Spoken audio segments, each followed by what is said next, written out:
Rome, 65 AD. The empire stands at its zenith, a world-spanning machine of power, marble, and noise. From dawn until dusk, the streets pulse with humanity. Slaves hauling amphorae, merchants shouting prices, senators carried aloft in gilded chairs. Somewhere between the grandeur and the grime lies the ordinary Roman, the citizen, the freedman, the immigrant, all bound by a single daily struggle: what to eat. Most lived in cramped apartments called insulae, 5 or 6 stories tall, packed so tightly that you could reach out a window and touch your neighbor's wall. Cooking fires were forbidden, too dangerous, too likely to spark another blaze like the one that had devoured entire districts before Nero's reign. So the Romans did what we still do today when home cooking isn't an option. They ate out, but eating out in Rome wasn't like fine dining. It was survival. On every corner, the smell of hot oil and fish sauce drifted through the air. Small stalls lined the streets, bakers, wine cellars, and then the thermopolia. These were more than snack stands. They were community centers, the social heartbeat of neighborhoods. For a few coins, you could buy bread dipped in garum, a fermented fish sauce so pungent it defined Roman cuisine. You could get beans stewed in wine, lentils, olives, or salted meat, everything hot, fast, and ready to eat. To walk through a Roman market was to experience the empire in miniature.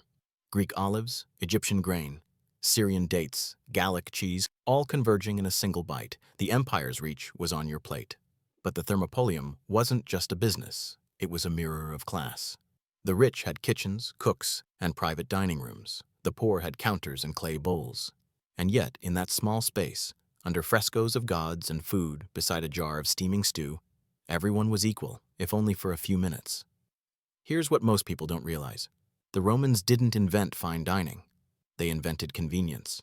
They perfected the art of speed and accessibility. Food wasn't a luxury, it was logistics. But something deeper was happening beneath the surface.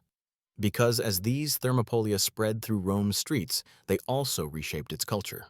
With every meal sold, the social fabric shifted. Power, identity, and dependence entwined. The city's poorest citizens became entirely reliant on this public network of food sellers, many of whom were freed slaves or foreigners trying to make a living. The empire's might depended not just on its armies or aqueducts, but on its ability to feed the masses cheaply and quickly. And like all systems built on efficiency, it had a dark side. Prices were volatile. Quality was uncertain. Wine was cut with water or chalk. Bread was sometimes mixed with sawdust. What mattered wasn't taste, it was sustenance. The thermopolium fed millions, but it also revealed a silent truth, that Rome's greatness was propped up by people who could barely afford to eat. But it wasn't all despair. For many, the thermopolium was also escape, a brief respite from the grind of survival. Archaeologists have found graffiti on the walls of these establishments, jokes, insults, and confessions. I paid for bread and got love instead. Apelles, the slave, loves Iris. May she be healthy. Even then, humans left traces of joy wherever they gathered to eat. And so the stage was set, a city of hunger and abundance, of power and poverty, of murals and meals. Then came Pompeii. A thriving port city near Naples, Pompeii was smaller than Rome, but no less alive. Its streets were lined with over 200 thermopolia, one for every 60 residents. Fishermen, slaves, traders, even travelers from distant provinces all converged in these tiny, colorful eateries. This is where archaeology meets humanity, because it's in Pompeii, buried beneath volcanic ash, that we can finally see what these places looked like.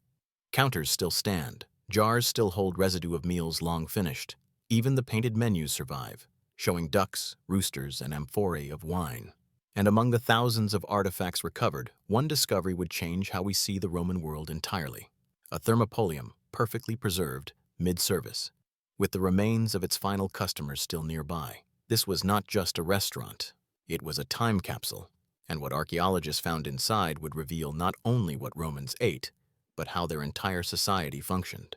The thermopolium of Regio 5 Pompeii was found in 2019, a perfect snapshot of a world that vanished in an instant. As excavators brushed away the ash, they revealed colors so vivid they could have been painted yesterday. A Nereid riding a seahorse, bright red panels depicting ducks and chickens, amphorae of wine painted in careful detail. On the counter, the dolia, large clay jars, still sat embedded in stone, their contents sealed by time.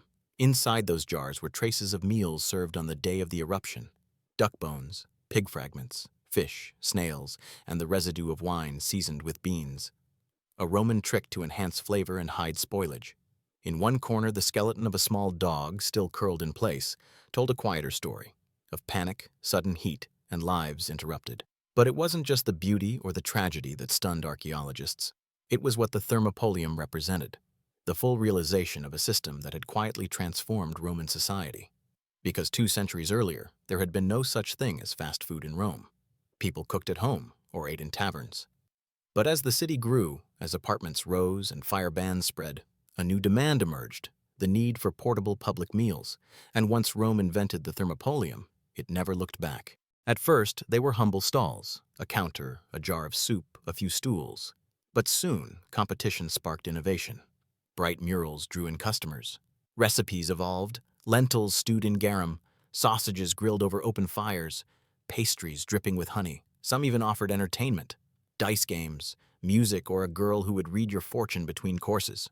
This was phase one, the emergence of the everyday empire. Food became a social equalizer. A legionary and a laborer might eat side by side, dipping bread into the same pot. The thermopolium was the great leveler, but also, quietly, a great divider. Because while the rich used them for novelty, the poor depended on them for survival. Then came phase two, expansion. As the empire spread, thermopolia followed. From Gaul to Greece, from North Africa to Britannia. In Ostia, Rome's port city, entire streets became food districts. Some thermopolia specialized in soups, others in fish or sweets. And like modern franchises, they began to standardize. Similar counter layouts, similar fresco designs, similar jars. You could walk into one in Spain and know what to expect. They were the McDonald's of the ancient world: efficient, familiar, and everywhere. But it wasn't just commerce. It was infrastructure. Feeding an empire required logistics. Grain came from Egypt, oil from Hispania, wine from Greece. The thermopolia were the final link in that global chain, the moment where imperial policy met human hunger. And then, the transformation deepened again. By Nero's time, entire neighborhoods had no kitchens. Families ate every meal from public vendors. What had started as convenience became necessity. When famine struck, riots often began in the food districts. When the grain ships were delayed, it wasn't the aristocrats who starved. It was the customers waiting at the thermopolium counters. Here's where I need to pause. Because what most people don't realize is that Rome's food system, this dazzling display of abundance, was built on exploitation. The grain that fed the city came from conquered lands, worked by slaves. The cooks, vendors, and servers were often freedmen, former slaves who could never rise higher than the counter they stood behind. And yet, in their hands, they held the empire's stability. A single day's disruption in food supply could shake the capital. In the shadow of the Colosseum, emperors ruled with one principle above all: panem et circenses, bread and circuses. The thermopolium was the bread part of that bargain: cheap, quick, and reliable. As long as the people were fed, they would not revolt. As wealth poured into Rome, the menus grew decadent. Stews thickened with exotic spices, wine infused with honey and rose petals. Food became fashioned, and the thermopolium adapted. Some added mosaics and seating areas. Others introduced serving girls and doormen. In cities like Pompeii, competition pushed owners to stand out, with better murals, bolder flavors, and grander facades. In one remarkable fresco, a rooster and a duck are painted beside a jar of wine, the Roman equivalent of a menu board. Beneath the artistry, archaeologists found traces of actual ingredients that matched the imagery, proving that advertising was already part of the business. But the refinement had a price. As thermopolia grew more popular, they also drew suspicion. Roman moralists, the senators and philosophers, began to sneer at them. They claimed the eateries corrupted morals, encouraged laziness, blurred class boundaries. To eat in public was to admit you were not of the elite, and yet, by then, it was too late. The thermopolium had become part of Rome's identity, the heartbeat of daily life. The unthinkable became ordinary: entire streets lined with eateries, public banquets sponsored by politicians buying favor. The poor dependent, the rich indulgent, the empire fed by its own efficiency. Rome had created a culture of consumption, a rhythm of eating and discarding, serving and forgetting, and this normalization is what makes Pompeii's ruins so haunting, because the thermopolium preserved there, frozen at the height of its success, wasn't unique. It was typical. It was the world's first fast food culture, functioning perfectly. Until one day, it didn't. When Vesuvius erupted, it buried the city under 12 meters of ash. In an instant, the hum of commerce, the laughter, the scent of stew, all gone. But what it left behind was a mirror, one that reflects us more clearly than we might like. Think about it. A globalized food supply chain, working class dependence on quick, cheap meals, a ruling elite detached from daily struggle, art as marketing, convenience over connection. The echoes are unmistakable, and yet there's something achingly human about it too. Because beneath all the economics and empire, people gathered around these counters the way we still do, to eat, to talk, to forget. The thermopolium wasn't just a place to eat. It was a stage where daily life unfolded, where love was confessed in graffiti, where gossip spread faster than wine, where workers spent their last coins for a few minutes of warmth and belonging. Archaeologists have even found tabernae shops attached to these eateries that doubled as gambling dens or brothels, places where food and pleasure intertwined. Life was messy, alive, and unapologetically human. But as the centuries rolled on, the cracks in the system began to show. The empire's food routes grew fragile, grain fleets sank, provinces rebelled, and the same efficiency that once sustained Rome now exposed its dependence. The thermopolium had come full circle, from innovation to institution to vulnerability, and soon that vulnerability would become a metaphor for Rome itself.